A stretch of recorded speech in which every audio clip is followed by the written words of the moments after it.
Hello and very warm welcome to another video which is about the address position. In this video you see that there are different ways of doing your address, but you have to follow just a few simple rules about the address position.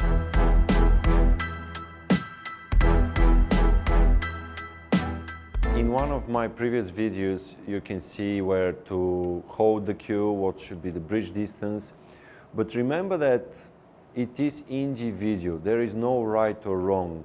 If you have a look at top 16 players in the world, the best players in the world, you can see that some of them are gripping the cue a little bit further back, some of them shorter.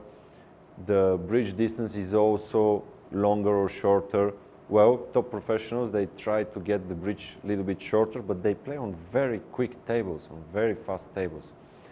And there is another thing which we have to look at, and that is how high is the cue in relation to the table. It can be too high and it can be too low. So in this video you see what is too high and what is too low. So if you have a look at top 16 players in the world, you see that some of them keep the cue very low. For example, Neil Robertson, his cue is almost touching the cushion, so his cue is very low in relation to the table. But his cue action is very flat, so the cue doesn't move up or down. His cue action is super flat, so he can be too low, he can be very low.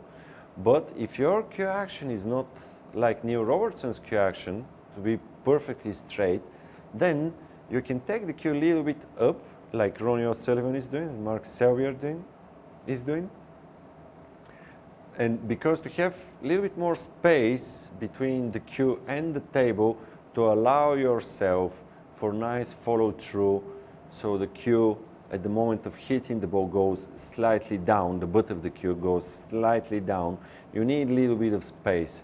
I'll make a few shots to see what is too high, and for some types of cue action, what is too low.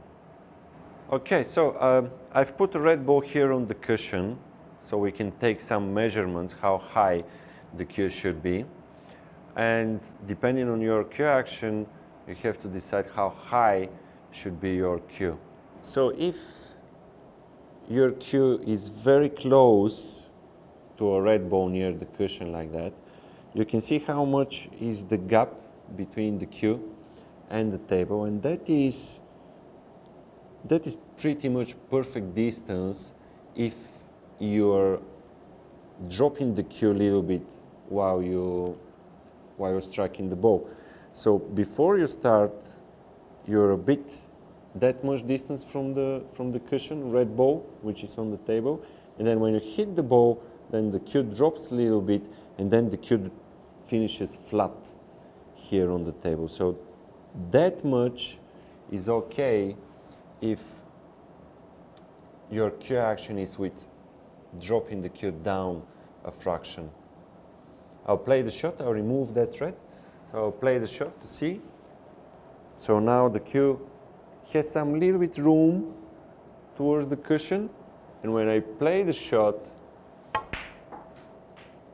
the cue goes down a fraction, and it was not touching the cushion, but it was closer to the cushion, and that's absolutely okay if your cue action is a little bit like Ronnie O'Sullivan style.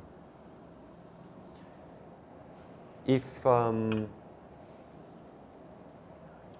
your cue action is more like Neil Robertson's cue action, which is very flat, then try to get that cue as low as possible. So if you're Neil Robertson, you want your cue to be super low down on the table, almost touching the cushion.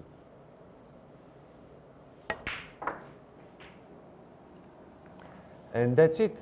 So remember that if your cue action is more like Neil Robertson's cue action, you can be too high. But if your cue action is more like Ronnie O'Sullivan style, then you can be too low. Remember, it is personal, it is individual. There is no right or wrong. Just see what is working best for you, and if you're not feeling that your queuing is not restricted, then everything's fine.